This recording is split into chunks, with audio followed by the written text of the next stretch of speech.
explica na comunidade, ora que chamar-se nós anunciar que me separa assunto de step de nossa comunidade, nos explica que é ilegal. Tour step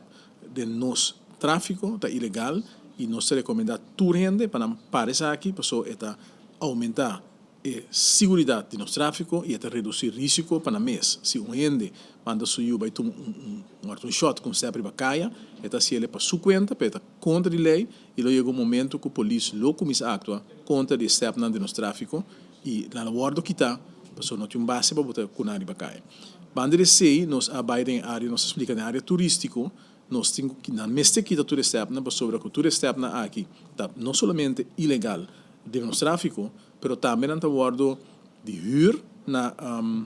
gente da comunidade e sei também está contra a lei. Nota assim aí, com o país Aruba, nenhum gente por huur auto ou qualquer veículo de motor na outra pessoa, sem que tenha permisso do Ministério de Transporte, e para anos largo a aceitar essa aqui, mas é contra a lei, e também se não se visa, não deve tolerar mais, que tu rende, que está sendo essa aqui, lo por conta com multa, para cada infração que não cometeu, em cada step que não está verhuur, ou cada outro tipo de veículo de motor que não está verhuur, tem área aqui na conta com multa, tem maximal 500 florins para veículo e para viajar com nós a topo nessa de bacaia, pero nos lo vai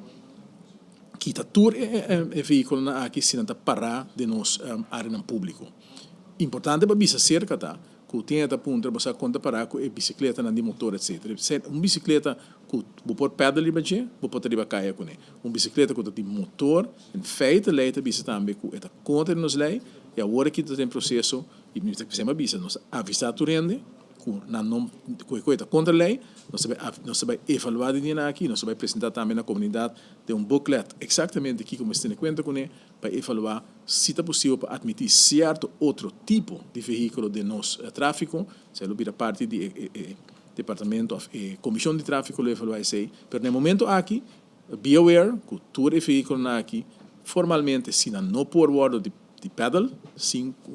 está somente motor e corrente não tem, em feito, não está ilegal no sistema de tráfico.